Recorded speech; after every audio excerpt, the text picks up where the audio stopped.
আসসালামু আলাইকুম। আমার নতুন আরেকটি ভিডিওতে আপনাদেরকে স্বাগতম। আজকে ভিডিওতে আমি ঘুরতে যাব হচ্ছে পায়রা পোর্ট এবং কুয়াকাটা। তো পায়রা বন্দর হচ্ছে পটুয়াখালী জেলায় অবস্থিত বাংলাদেশের তৃতীয় একটি সামুদ্রিক বন্দর, মানে ডিপ সি পোর্ট। তো এটি হচ্ছে পটুয়াখালীর কলাপাড়ায় অবস্থিত। 2016 সালে 13ই আগস্ট এই সমুদ্র বন্দরটি আনুষ্ঠানিক যাত্রা শুরু করে। তো সকালবেলা আমি পায়রা পোর্টে এখানে চলে আসলাম এবং সেখান থেকে আমাকে রিসিভ করতে আসলো। তো এই যে দেখতে পাচ্ছেন, আমি পায়রা পোর্টের ভেতরে চলে আসলাম। আমি বেসিক্যালি পায়রা পোর্টের যেই অফিসার্স গেস্ট হাউস আছে সেখানে উঠেছি।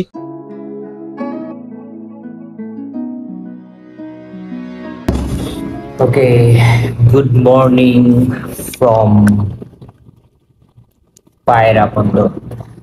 এসেছি এখানে পায়রা বন্দরে, basically invited by this authority. এই জায়গাটা আসলে খুবই সুন্দর, খুবই সুন্দর স্পেসিয়াস একটা বেলকনি এই রুমটা তারা আমাকে দিয়েছে। বিউটিফুল। একটা মিরর আছে, একটা বেড এবং একটা ওয়াশ।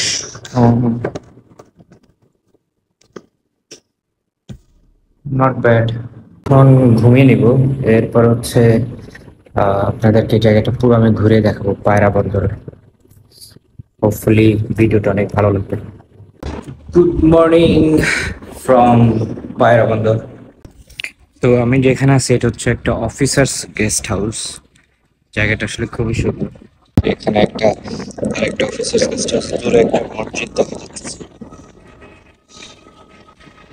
মসজিদটাও সুন্দর। একটা পুকুর পাড়, নাইস। এরপরে আমি আপনাদেরকে এই অফিসার্স গেস্ট হাউসটা একটু ঘুরে দেখাই। এটার ভিতরে যেই ইন্টেরিয়রটা আসলে খুবই সুন্দর করে ডিজাইন করা, পুরো বিল্ডিংটা আসলে অনেক সুন্দরভাবে ডেকোরেশন করা। তো আমার রুমটা হচ্ছে আসলে সেকেন্ড ফ্লোরে। তো এখানে সামনের দিকে আসলে একটা মসজিদ আছে, মসজিদটা খুবই সুন্দর। আমি একটু পরে আপনাদেরকে এই পুরো পায়রা পোর্টের সবকিছু ড্রোনের মাধ্যমে দেখাবো, তখন হয়তো পুরো বিষয়টা ক্লিয়ার হবে যে পায়রা পোর্টটা আসলে কত সুন্দর।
তো আমাকে পায়রা পোর্ট অথরিটি থেকে একটা গিফট বক্স দিয়েছে। এটাতে হচ্ছে একটা ক্যাপ, এখানে পায়রা পোর্ট অথরিটি লেখা, এখানে অনেকগুলো দেশের ফ্ল্যাগস দেওয়া। তারপর হচ্ছে একটা পেড, বা একটা হচ্ছে টাই দিয়েছে, পায়রা পোর্ট অথরিটির লোগো দেওয়া টাইটাই।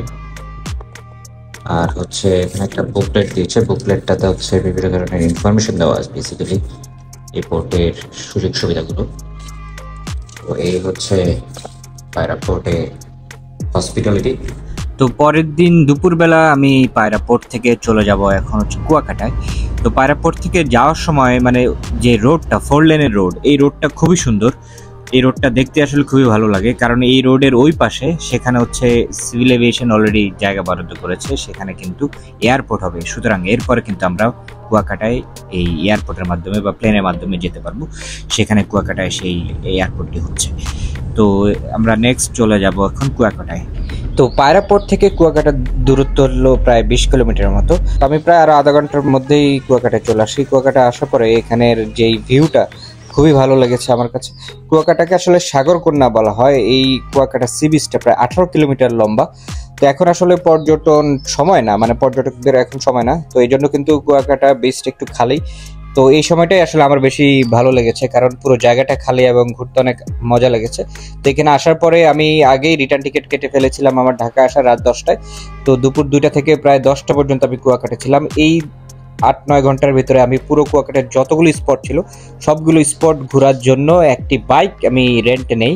তো এখানে যেই বাইকওয়ালা যিনি ছিলেন তার সাথে আমার 650 টাকা চুক্তিতে পুরো কুয়াকাটার যতগুলো স্পট আছে, কাঁকড়া বিচ থেকে শুরু করে ওইদিকের বৌদ্ধ মন্দির, তারপর যে রাখাইন পল্লী, সব কিছুর জন্য আমি তাকে রেন্টে নিয়ে নেই।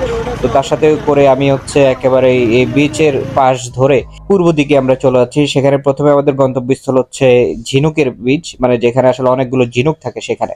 তো আমার ডান সাইডে হচ্ছে সাগর এবং বাম সাইডে হচ্ছে একটা ঝাউবন। এখানে অনেকগুলো গাছ আসলে পড়ে আছে। এটা রিসেন্টলি যে ঘূর্ণিঝড় হয়েছে রেমাল, এই ঘূর্ণিঝড়টা কিন্তু এই গাছগুলো ঠেকিয়েছিল। এখানে অনেক ভাঙা ভাঙা গাছ দেখতে পাচ্ছি, মানে এইটার উপর দিয়ে বেসিক্যালি এই ঘূর্ণিঝড়টা যায় এবং এটা কিন্তু রক্ষা করে আমাদেরকে। তো এখানে সেই গাছের যেসব গাছগুলো আসলে ক্ষতিগ্রস্ত হয়েছিল সেগুলো পড়েছিল এবং সেই ধ্বংসাবশেষগুলো দেখা যাচ্ছিল। আর ডান পাশে হচ্ছে আমার সেই সি বিচ।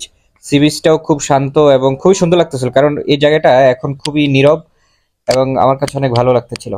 তো আমরা যত ভিতরে ঢুকছি তত আসলে অনেক সৌন্দর্য বাড়তেছিল, কিন্তু পাশাপাশি এই গাছগুলো কিন্তু দেখে অনেক খারাপ লাগতেছিল, কারণ এই গাছগুলো কিন্তু এখন ভেঙে গেছে একেবারে। সামনের দিকে যেতে যেতে আমরা চলে আসলাম সেই ঝিনুক বিচে। মানে এই জায়গাটাতে প্রচুর ঝিনুক, মানে শত শত হাজার হাজার কোটি কোটি ঝিনুক নিচে পড়ে আছে। তো সেখানে আমরা একটু নামলাম, নেমে সবকিছু একটু দেখলাম। এই শ্বাসমূলের কারণে এগুলাতে গাছ ওঠে না, এগুলার না এই এতটুকুই, এটা দিয়ে অক্সিজেন নেয়। মানে এটাই গাছ। হ্যাঁ, এটাই গাছ। এগুলা সব শ্বাস, মানে ওই যে সুন্দরবনের যে সিস্টেম এখানে একই, মানে এগুলার খালি মূল, আর কোনো পাতাটা তো নাই। বাহ, এসব ঝিনুক।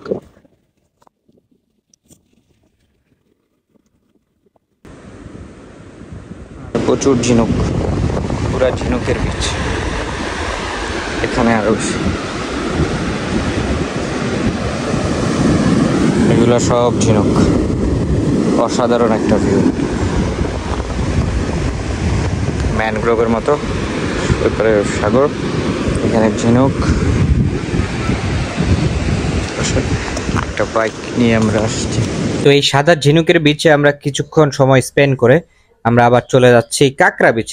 তো কাঁকড়া বিচ আমি কক্সবাজার লাস্ট গিয়েছিলাম আসলে কাঁকড়া দেখার জন্য। কাঁকড়া বিচে কিন্তু কাঁকড়া দেখতে পাইনি। তো কুয়াকাটায় সেই সুযোগটা মিস করা যাবেই না, সেই জন্য কিন্তু আমরা সামনের দিকে যে কাঁকড়া বিচ আছে সেখানে যাচ্ছি। সেখানে অনেকগুলো লাল লাল কাঁকড়া আছে, আমাকে যে রাইডার তিনি বলেছিলেন। ওই যে ওখানে তো মানে আবার আরো স্পট নাকি? এখান থেকে সূর্য উদয় এদিকে সকালবেলা একটা। তো যেতে যেতে আমরা যে স্পটটিতে আসলাম এটি হচ্ছে সূর্যোদয় স্পট। আমাকে ড্রাইভার ভাই বললো যে এই জায়গাটি থেকে এই সূর্য উদয় দেখা যায়, মানে সকালবেলা যদি আমরা আসি এখানে তখন কিন্তু আমরা সূর্য উদয় দেখতে পারবো। কিন্তু এখন যেহেতু আসলে দুপুর টাইম বা বিকাল টাইম, এখন কিন্তু আর দেখা যাচ্ছে না। তো আমরা আরো সামনের দিকে আগাচ্ছি। আমাদেরকে কাঁকড়া বিচে যেতে হলে কিন্তু একটা ছোটখাটো নদী বা ক্যানেল পার করতে হবে এবং এই বাইক সহ সবকিছু সহ কিন্তু ওটাকে পার করতে হবে। তো আমরা সেটার দিকে আগাচ্ছি। কাঁকড়া বিচে অবশ্যই যেতে হবে, কারণ আমি লাস্ট কক্সবাজারে কাঁকড়া দেখতে পাইনি। তো এই বিচে কিন্তু অবশ্যই আমরা কাঁকড়া দেখবই, দেখি আসলে কাঁকড়া দেখতে পাই নাকি। তো এই সামনের দিকে যে পানিটা দেখতে পাচ্ছি এখানে দিয়ে আসলে আমাদেরকে পার হতে হবে, এবং সেটাও যে দূরে নৌকা দেখা যাচ্ছে, এই নৌকাতে করেই কিন্তু পার হতে হবে। তো এই নৌকা পার হওয়ার জন্য প্রায় 50 টাকা করে নেয় পার পার্সন, 50 বা 100 টাকার মতো নেয়। তো আমরা যেহেতু একা ছিলাম তো ওই নৌকাটা কিন্তু আমাদের জন্য প্রথমে আসতে চায়নি। পরবর্তীতে আমরা কয়েকবার বলা পরে এই নৌকা কিন্তু এসে আমাদেরকে সহ, পরে আরেকটি বাইক এসেছিল আমাদের পাশে। তো আমরা দুইটা বাইক নিয়ে পরে ওই পারে যেতে পারি। এই জায়গাটা আসলে খুবই সুন্দর, মানে সুন্দরবনের মতো একটা ফিল। যদিও কুয়াকাটার ওই পাশটাতে সুন্দরবন, মানে সুন্দরবন যেতে হলে আমাদেরকে যেতে হবে পশ্চিম দিকে। তো আমরা আজকে এসেছি পূর্ব দিকে। তারপরেও পূর্ব দিকেও কিন্তু গাছগুলো কিন্তু সুন্দরবনের মতোই, সেই সেম টাইপের গাছ। এখানে জায়গাগুলো পুরো একবার সুন্দরবনের মতো, মানে রাতের বেলায় কিন্তু এই জায়গায় পানি চলে আসে, দিনের বেলায় এখন পানি নেই। খুবই সুন্দর ওয়েদার বেসিক্যালি। এই গাছগুলো দেখতে কিন্তু খুবই অদ্ভুত।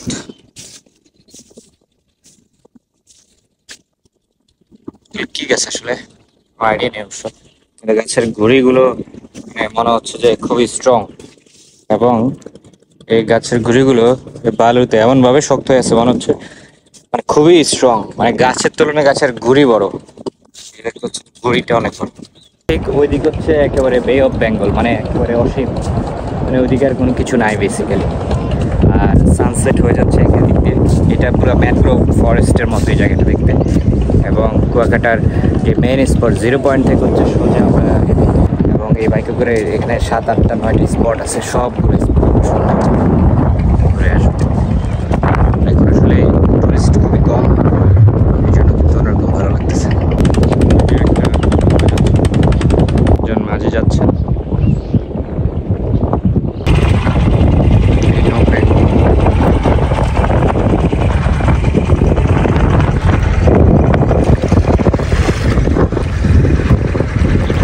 নৌকায় কাঠ দিয়ে সিস্টেম। নৌকাটা উঠে যাচ্ছে, অসাধারণ।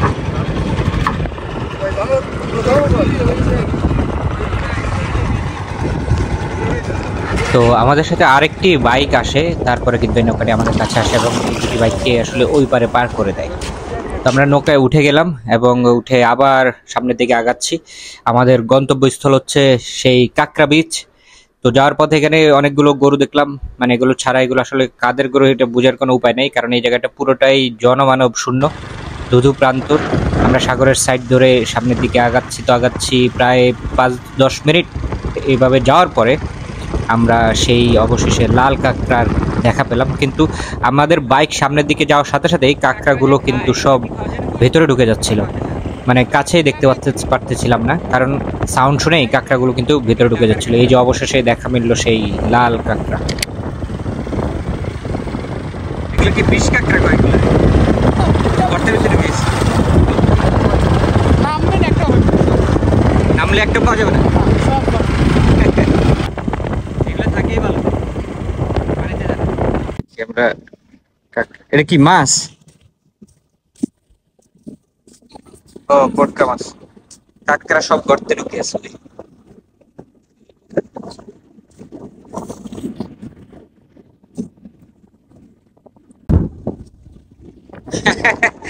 সব লাল কাঁকড়া ঢুকে গেছে।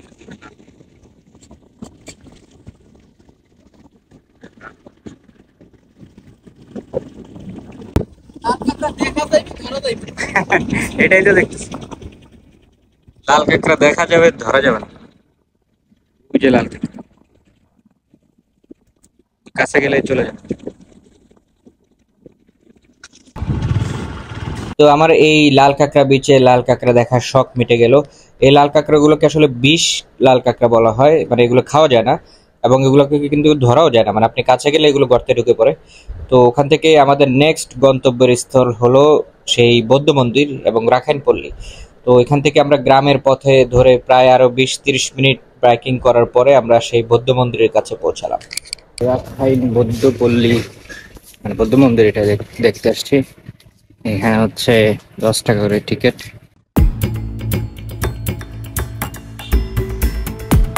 আমরা ঢুকলাম। এটা কি সবচেয়ে বড় মন্দির এখানে?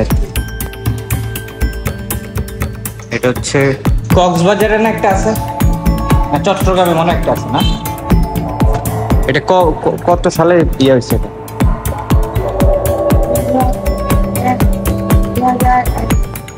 2001 সাল।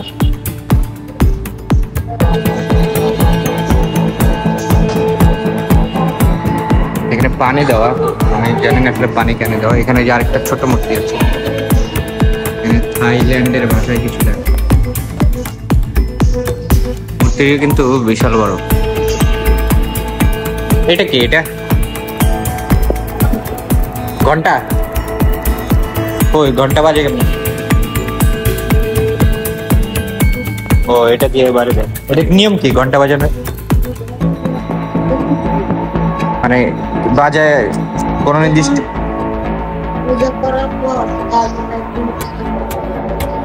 ওকে হচ্ছে আমরা এই কুয়া থেকে বের হয়ে গেলাম। এখানে হচ্ছে মিষ্টি পানির কুয়া আছে একটা, এই যে এখানে লেখা মিষ্টি পানির কুয়া। মিষ্টি পানির কুয়াটা হচ্ছে এইদিকে, দেখে আসি আমরা। মিষ্টি পানির কুয়া, ওয়াও, গাছে প্রচুর ফুল, জায়গাটা খুব সুন্দর। মিষ্টি পানির কুয়া, ফুল, মিষ্টি পানির কুয়াটা আমি যতটুকু বুঝতেছি এইটা হচ্ছে সেই মিষ্টি পানির কুয়া। এখানে তাদের ঠাকুরদের তারপরে দেখি মিষ্টি পানির কুয়ার ভেতরে কি আছে। এই মিষ্টি পানির কুয়াতে আমরা চলে আসলাম। ওয়াও, ভালোই কিন্তু গভীর, দেখতে পাচ্ছেন। এটা হচ্ছে মিষ্টি পানির কুয়া, কিন্তু পানিটা ময়লা মনে হচ্ছে, কিন্তু পানিটা একটু ময়লা মনে হচ্ছে। এই হলো ব্যাপার। তো এই বৌদ্ধদের মন্দিরে আমি বের হয়ে গেছি, তাদের ঘর বাড়ি আমি যতটুকু বুঝতেছি। তো এখান থেকে এখন আমরা বের হয়ে যাব। তো কুয়াকাটা আসলে যদি রাখাইনপল্লীতে আসা হয় আপনাদেরকে, আমরা এই জায়গাতে ঘুরে যেতে পারেন। কুয়াকাটাও একটা মন্দির আছে, ওটা অনেক, ওটা থেকে এই মূর্তিটা বড় আর কি।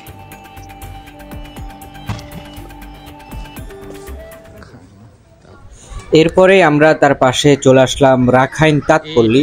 এটি সে ঐতিহ্যবাহী মিস্ত্রিপাড়া বলা হয়। মানে এখানে তাঁতের সব জিনিসপত্র তৈরি করা, তাঁতের শাড়ি, তাঁতের মানে সবকিছুই আসলে তাঁত দিয়ে তৈরি। এই পুরোটা হচ্ছে রাখাইনপল্লী বলা হয়।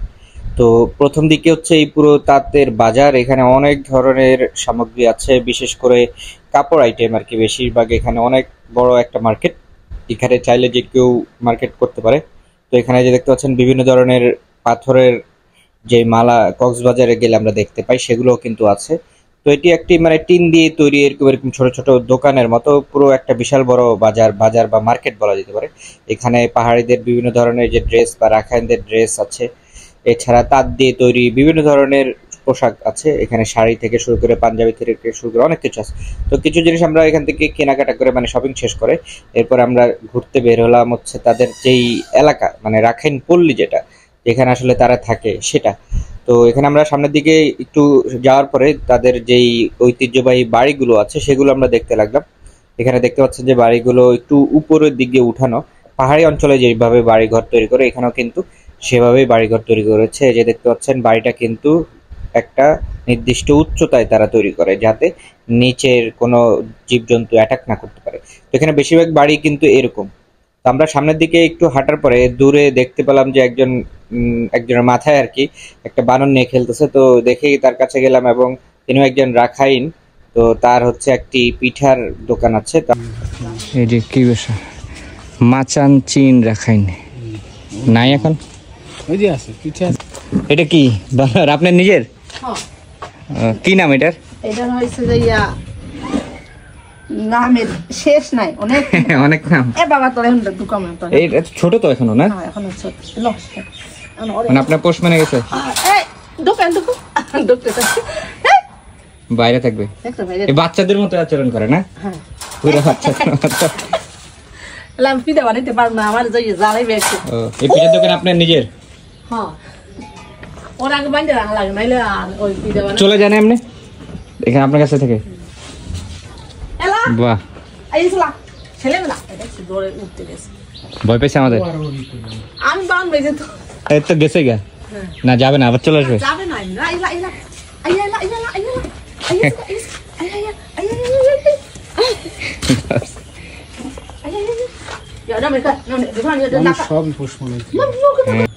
কি খাইতে দেন ওরে? সবই খায়, ফল ফ্রুট খায়, খালি জাল খাবে না। এখানে কি মানে অন্যান্য আরো বানানো আছে না? আপনি এটা কোথেকে নিয়ে আসছেন? না এই আমার না, আমি কিনছি। ও আচ্ছা, কিনে আছেন। আমি ভাবছি এদিকে হয়তো আছে, ওখান থেকে না নিয়েছেন। ওই একটা বাসা পাইছি কিরম জানি এই আচ্ছা, কিনে আনছেন এটা বিনি চালের? হ্যাঁ বিনি দানের চালে বেটে। আর অন্যগুলো কিসের? আর অন্যগুলো সব বিনি চালে, কিন্তু অন্যগুলো হবে না, শুধু এই একটা হলে আপনার সঙ্গে সঙ্গে এই তাহলে একটা বানান, আমরা টেস্ট করি। একটাই একটা দুইটা দিই, মানে একটা খরচ ওজন আছে। ও পুরো পিঠাটা বানাবেন এখন? হ্যাঁ, পুরো পিঠাটা বানাই দেব। এটার নাম কি পিঠাটার? এটা হচ্ছে চালং পিঠা। চালং পিঠা। এটা বানান হ্যাঁ, একটাই বানাচ্ছেন। একটাই বানান।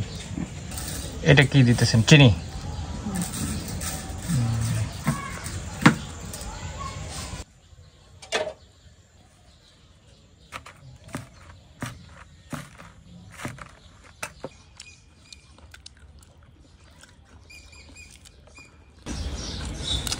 এটা দেখতে আমরা যে লিকুইড দিয়ে বানাইতে হয়, গুঁড়া দিচ্ছে।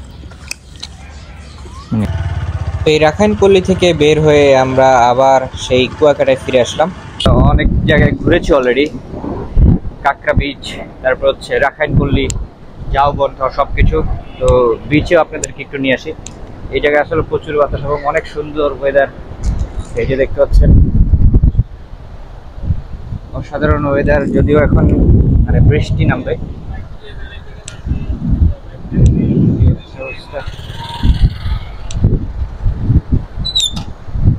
তো বিচের সাইডে অনেক কিছু আছে, এখানে আমরা একেবারে বিচ ভিউ দেখি। ওয়াও, ছবি তুলতেছে ওই যে এখানে ছবি তুলতেছে।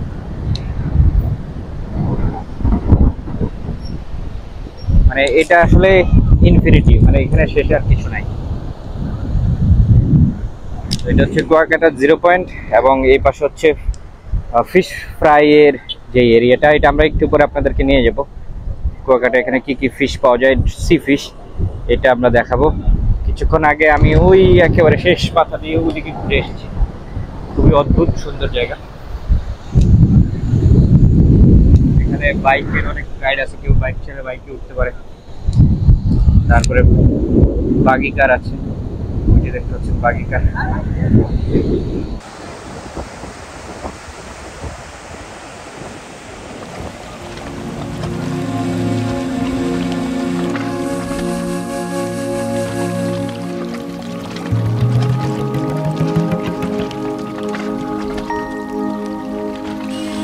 ক্রমশ সন্ধ্যা ঘনিয়ে আসলো। এখানে কক্সবাজারের মতো সেই ছাউনিগুলো আছে যেগুলোতে বসে রিল্যাক্স করা যায়।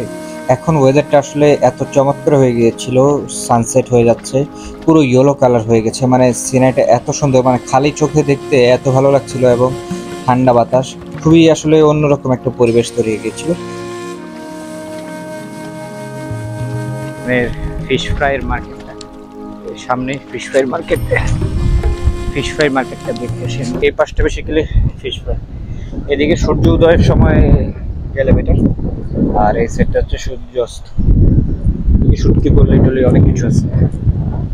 তো ফিশ ফ্রাই মার্কেটটা দেখছি এখনো বন্ধ আসলে, এখন একটু অফ সিজন, যেটার কারণে কুয়াকাটা আসলে এখন মানে খুব বেশি জমজমাট হয়নি এখন। আমরা এই যে লাইট ট্রাক্টর, বিশাল বড় ট্রাক্টর, টুনা ফিশ। এটা কি মাছ? টুনা।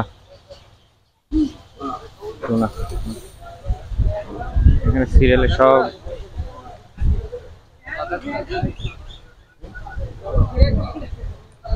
কাঁকড়া,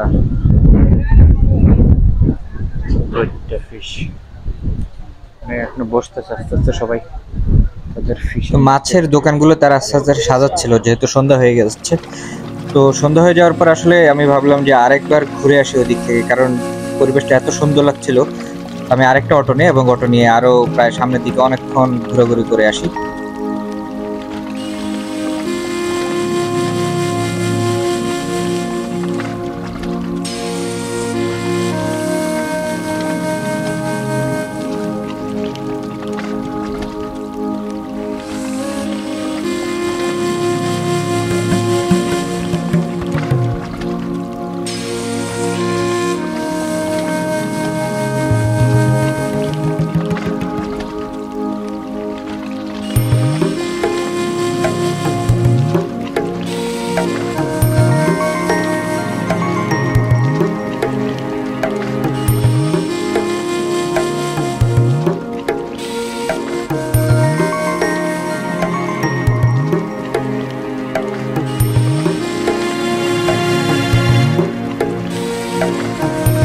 সন্ধ্যার দিকে ওইদিকে ঘুরে আবার আমরা 0 পয়েন্টে ফিরে যাচ্ছি। ওই যে আমাদের সেই অটোটা দেখা যাচ্ছে, যে অটোটা আসলে আমি বসে আছি এবং ড্রাইভার সামনের দিকে চলে যাচ্ছে।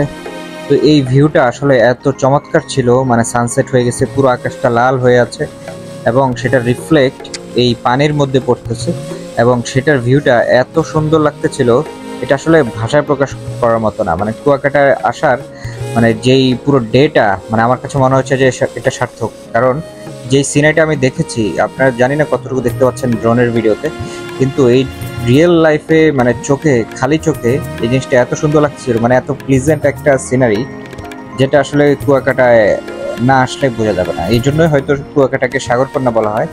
বিশেষ করে কুয়াকাটা কিন্তু এই সানসেটের জন্যই মানুষ বেশি আসে এবং এই সানসেটটার মানে পূর্ণ সৌন্দর্যটাই মনে হচ্ছে আমি দেখেছিলাম সেদিন।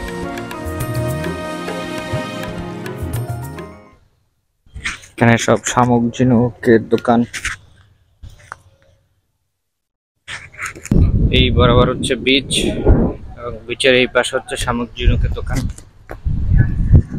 এবং আমরা এখন এই ফিশ ফ্রাই গুলা দেখে আসি। ফিশ ফ্রাই, এই যে এখানে সব ফিশ ফ্রাই।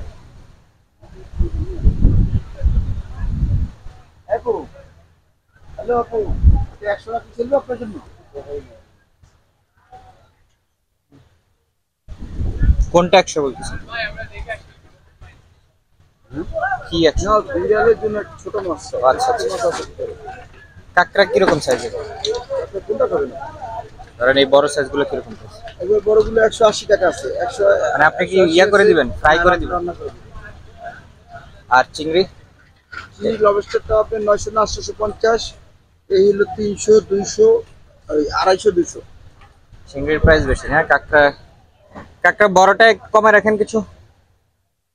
এসে দিলে চলবে? এসে কত রাখতে হবে? করে দিবেন। একটা এমনি টেস্ট করবো। একটা 150 টাকা রাখুন। আচ্ছা দেন, ইয়া করেন। আর কিছু নেবেন ভাইয়া? না, আপনার তো এখনো চালুই করেনি, শেষ। হ্যাঁ, আমার সব চালু। আমি তো ওই কাঁকড়াটা আসছে এই মাত্র তো। ও আচ্ছা। এই কাঁকড়া কি সব এখান থেকেই নেন? মানে এইখান থেকে বলতে একবারে সাগরের ভিতরে না, এই সাগরের সাইড দিয়ে যে ক্যানেলগুলো গেছে না, ওগুলা থেকে ধরে? খাবেন ভাইয়া? না, ঠিক। এটা কি মেল না ফিমেল? এটা মেল। ওকে, ঠিক আছে, থ্যাংক ইউ। তো কাঁকড়া আসলে আমি এর আগে অনেক খেয়েছি, কিন্তু এরকম ফ্রেশ কাঁকড়া মানে নিজের চোখের সামনে রান্না করে দিবে এভাবে কখনো আসলে ট্রাই করা হয়নি। এটা আমি কক্সবাজারে চেষ্টা করেছিলাম, কিন্তু আসলে খুঁজে পাইনি। তো তখন থেকে চিন্তা করেছিলাম যে কুয়াকাটা আসলে এইটা লাইভ যে রান্না করে খাওয়া, সেটা আমি দেখব। আর বিশেষ করে যেটা আমি জিজ্ঞেস করেছিলাম, এরা এগুলো এখান থেকেই ধরেছে, মানে একেবারেই ফ্রেশ এবং তাজা। কিন্তু ঢাকায় যেগুলো পাওয়া যায় এগুলো কিন্তু 2-3 দিনের হয়ে যায় এবং ওগুলো আসলে ভিতরে পচে যায়। তো এই কাঁকড়াগুলো কিন্তু একেবারেই ফ্রেশ। এই জন্য আসলে আমি একটা ট্রাই করছিলাম। এখানে একটা ব্যাপার আছে, এটা এখান থেকে ধরেন সর্বোচ্চ 20-30 কিলো রেঞ্জের মধ্যে এর ধরা হয়।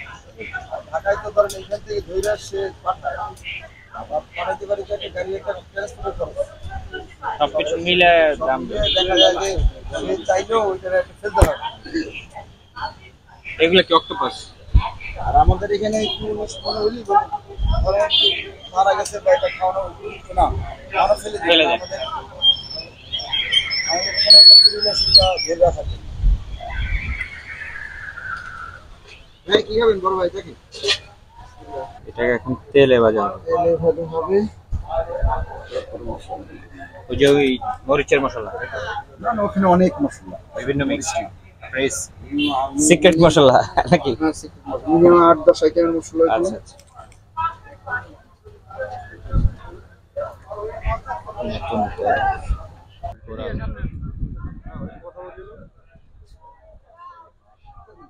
তেলে এখন ভাজা হচ্ছে কাঁকড়া ফ্রাই। কুয়াকাটা আসলে কাঁকড়া ফ্রাই না খেলে আসলে হয় না।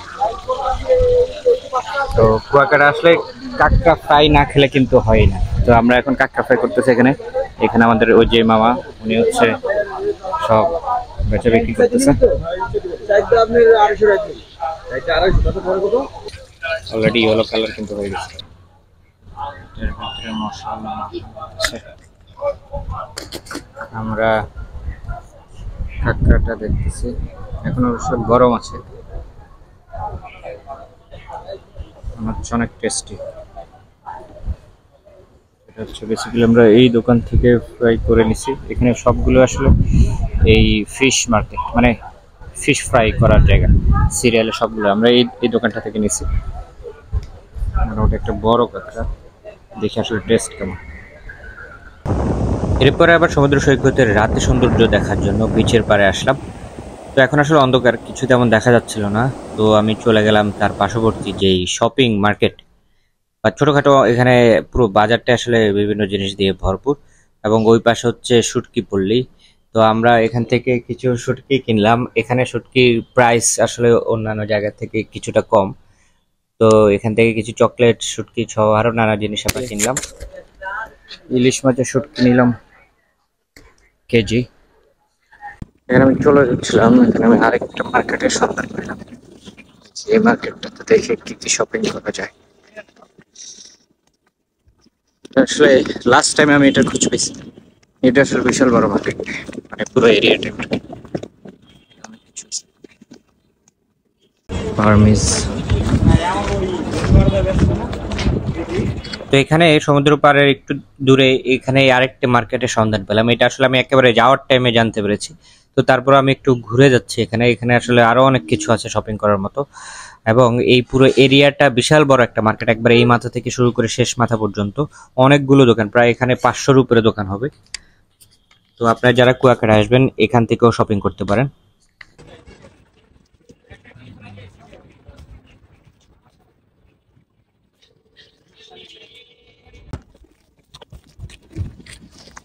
শেষ মাথা পর্যন্ত পুরোটাই মার্কেট, খুবই সুন্দর। আপনারা আসলে কিন্তু এখানে ভরপুর মার্কেট করতে পারবেন। কাঠের জিনিসপত্র যদি এখানে লোক নেই।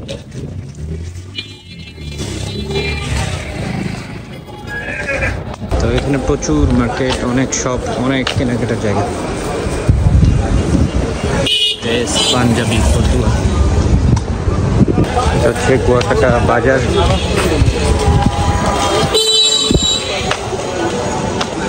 এখানে এই ভ্যানে করে যাওয়া যায়। তো আমার বাসের টিকিট 10টার দিকে, তো আমি 10টার দিকে মানে রাতের 10টার দিকে ঢাকায় চলে যাব।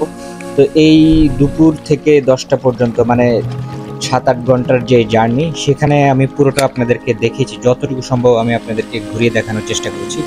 তো এই 7-8 ঘন্টার জার্নিতে আমার যে এক্সপিরিয়েন্স হয়েছে সেটা যদি আমি শেয়ার করি, বা ওভারঅল ট্রাভেল এক্সপিরিয়েন্সটা যদি বলি, কেউ যদি কুয়াকাটায় আসতে চান আপনারা 1000 থেকে 1200 টাকায় গ্রিন লাইন বাসে করে কিন্তু কুয়াকাটায় চলে আসতে পারবেন। রাতে যদি রওনা দেন 11টার দিকে, কুয়াকাটায় কিন্তু সকাল 6টা-7টার দিকে কিন্তু পৌঁছে যেতে পারবেন। এখানের হোটেলগুলোর প্রাইস কক্সবাজারের তুলনায় কিন্তু কিছুটা কম, এবং কক্সবাজারে যেরকম বিলাসবহুল হোটেল আছে এখানে কিন্তু ওরকম বিলাসবহুল হোটেল নাই। তার মানে মিডল বা অ্যাভারেজ টাইপের হোটেল, যেখানে আপনি ইজিলি 4-5 দিন থেকে যেতে পারবেন কক্সবাজারের 1-2 দিনের ভাড়ায়। তার মানে আপনারা হোটেলে যদি থাকতে চান সেখানে কিন্তু 3-4 দিন অনায়াসে থাকতে পারবেন এবং আশেপাশে সব কিছু এক্সপ্লোর করতে পারবেন। তো এক্সপ্লোর করার ব্যাপারে যেটা আমি বললাম, যদি ফিশ ফ্রাইয়ের যেই পার্টটা আছে সেখানে অবশ্যই আসবেন, এবং সেখানে বিভিন্ন ধরনের ফ্রেশ যে মাছগুলো আছে, সামুদ্রিক মাছ, সেগুলো এক্সপিরিয়েন্স করতে পারবেন। এছাড়া অন্য পাশে শুটকি পল্লী হচ্ছে, যারা শুটকি কিনতে চান কম টাকায় সেখানে কিন্তু শুটকি কিনতে পারবেন। আর এছাড়া 15-20 মিনিট দূরত্বে এখানে কিন্তু ওই যেটা আমি দেখিয়েছিলাম রাখাইন পল্লী, সেখানে কিন্তু একটা বিশাল বড় মার্কেট আছে রাখাইনদের, সেখানেও আপনি যেতে পারেন। সেখানে রাখাইনদের জীবন এবং তাদের যে মার্কেট সেটি ঘুরে আসতে পারবেন এবং শপিং করতে পারবেন। আর শপিং এর জন্য কুয়াকাটাতেই বিভিন্ন ছোট ছোট দোকান আছে। আর শেষে আমি আরেকটা যে মার্কেট দেখিয়েছিলাম বিশাল বড়, সেখানে কিন্তু আপনারা বিভিন্ন ধরনের শপিং করতে পারেন। তো ওভারঅল আমি যেটা বুঝলাম যে এখানে আসলে অফ সিজনে আসলে আপনি খুবই ঝামেলামুক্তভাবে এখানে থাকতে পারবেন, আর অন সিজনে আসলে এখানে হয়তো একটু ক্রাউডেড থাকবে। তো সবকিছুর দাম আসলে এখানে একটু কম, মানে কক্সবাজারের সাথে যদি আমি তুলনা করি এখানে কিন্তু সবকিছুর প্রাইসই অনেক কম, এবং নিঃসন্দেহে আপনার 3-4 দিন ইজিলি এখানে ঘুরে যেতে পারবেন। আর কুয়াকাটার মেইন সৌন্দর্যটাই হচ্ছে এই সূর্যাস্ত। তো সূর্যাস্ত যারা দেখতে চান তাদের অবশ্যই একবার হলেও কুয়াকাটা আসা উচিত। এই হচ্ছে আমার আজকের ভিডিও। বেসিক্যালি আমি বিভিন্ন জায়গায় ট্রাভেল করার সময় ভিডিও তৈরি করি, এগুলো স্মৃতি ধরে রাখার জন্য। তো ভিডিওগুলো যারা পছন্দ করবেন তারা অবশ্যই চ্যানেলটি সাবস্ক্রাইব করে রাখবেন এবং আপনাদের কাছে ভিডিওটি কেমন লেগেছে সেটাও কমেন্ট সেকশনে জানাতে পারেন। নেক্সট দেখা হচ্ছে অন্য কোনো জায়গায়। ততদিন পর্যন্ত সবাই ভালো থাকবেন, সুস্থ থাকবেন, অ্যান্ড আল্লাহ হাফিজ।